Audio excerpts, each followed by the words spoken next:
Welcome back. Welcome back to Changfied YouTube channel, your trusted source for latest update across South Sudan and beyond. Today we begin in Warab State, where deadly intercommunal violence has claimed several lives. According to this report, at least 7 people were killed and 19 others injured after clash broke out in Mabur Yar Payam of Tony South County on Tuesday morning.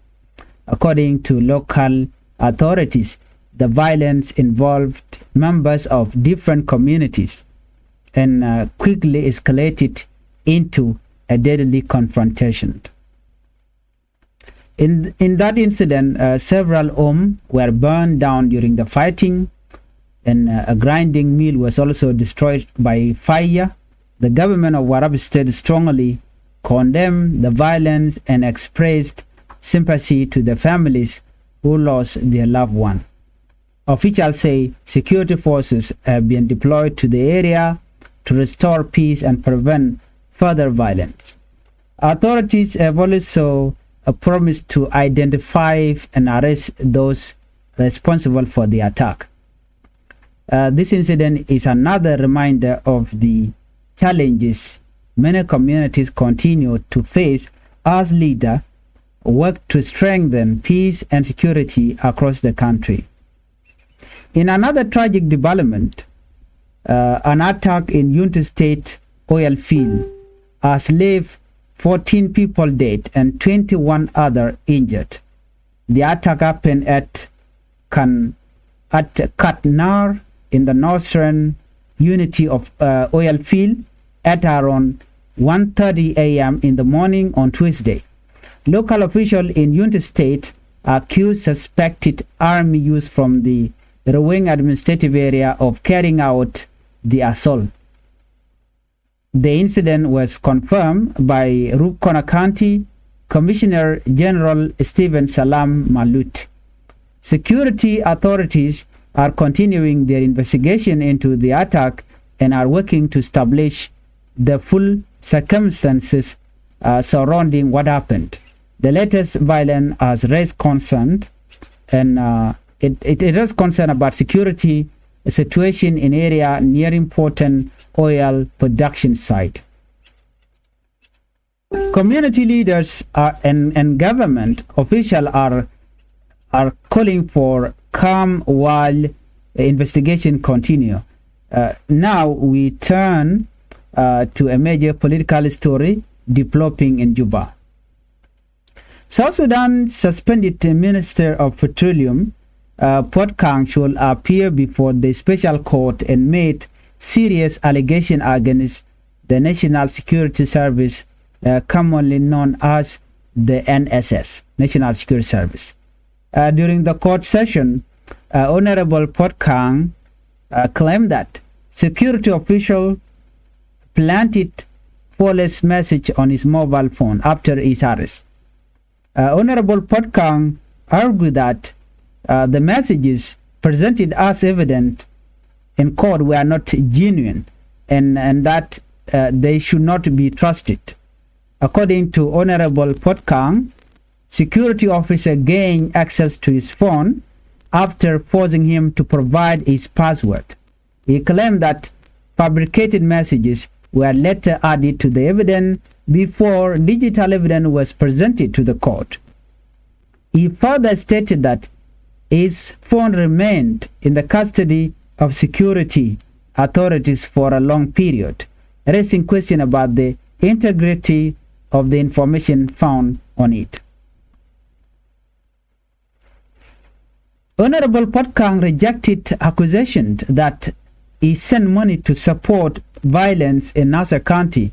Investigators had previously alleged that he transferred large sum of money to individuals linked to army activities.